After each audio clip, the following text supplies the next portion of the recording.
Welcome.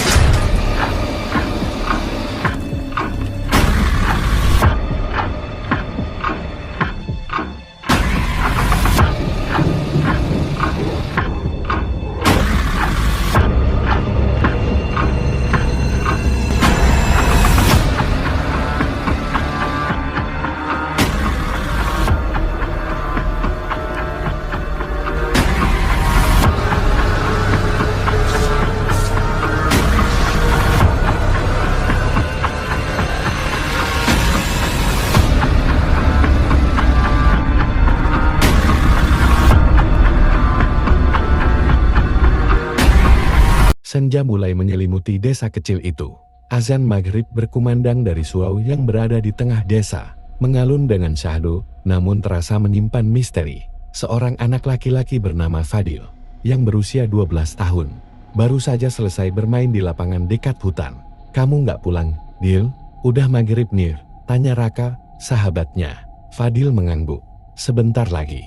Aku mau ambil bolaku dulu, tadi jatuh ke dekat pohon besar." Raka menatap hutan itu dengan ragu. "Jangan lama-lama, ya," kata orang tua. "Waktu maghrib ada yang suka berkeliaran." Fadil tertawa kecil. "Jangan penakut, Ra. Aku cuma sebentar." Namun, saat Fadil mendekati pohon besar di tepi hutan, ia merasa ada sesuatu yang mengawasinya. Bayangan tinggi dengan tubuh yang tidak jelas bentuknya terlihat melintas di antara pepohonan. Jantung Fadil berdegup kencang, tapi ia berusaha mengabaikan. Saat ia meraih bola, suara pelan terdengar di belakangnya. Fadil pulang. Fadil menoleh. Tidak ada siapapun. Namun, hawa dingin menyeruak, membuat bulu kuduknya berdiri. Ia segera berlari meninggalkan hutan itu dengan bola di tangan. Di rumah, ibunya memarahi Fadil karena pulang terlambat. Maghrib itu waktunya setan berkeliaran. "Jangan main-main lagi." Fadil tidak berani membantah. Tapi malam itu, ia tidak bisa tidur. Bayangan yang dilihatnya di hutan terus muncul di pikirannya. Malam semakin larut. Saat jam menunjukkan pukul 11, Fadil terbangun karena mendengar suara aneh dari arah jendela kamarnya. Suara itu seperti ketukan pelan, diselingi suara bisikan. Fadil buka. Dengan gemetar, Fadil mendekati jendela. Di balik tirai, ia melihat bayangan besar berdiri. Tubuhnya tidak berbentuk seperti manusia. Dengan tangan gemetar, Fadil mengintip dari celah tirai. Wajah pucat dengan mata hitam pekat menatap balik. Makhluk itu tersenyum lebar, menunjukkan gigi tajamnya. Fadil terpekik dan terjatuh. Ketika ia menatap ke jendela lagi, bayangan itu sudah hilang. Pagi harinya, Fadil menceritakan kejadian itu kepada Raka, namun Raka hanya tertawa, mengira Fadil berhalusinasi.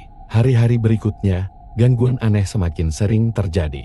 Pintu rumah Fadil sering diketuk saat maghrib tiba. Tetapi tidak ada siapapun di luar. Suara langkah terdengar di atap rumah, dan jendela kamarnya selalu diketuk tepat pukul 11 malam.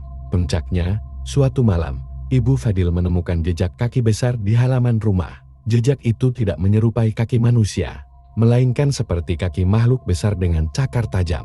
"Ini bukan jejak hewan biasa," gumam Pak Rahmat, ayah Fadil. Ia memutuskan untuk meminta bantuan dukun tua di desa, Mbah Karto. Mbah Karto datang ke rumah Fadil dan segera merasakan kehadiran makhluk tak kasat mata. Ia menyuruh keluarga Fadil untuk membawa benda-benda milik Fadil ke surau.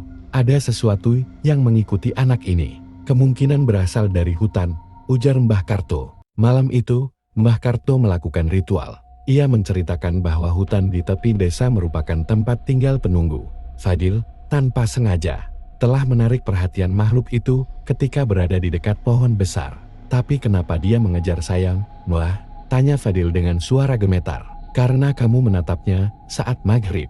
Mereka tidak suka dilihat," jawab Mbah Karto. Ritual penangkalan dilakukan di surau. Mbah Karto membaca doa-doa dengan lantang. Sementara Fadil diminta untuk tetap berada di dalam lingkaran garam.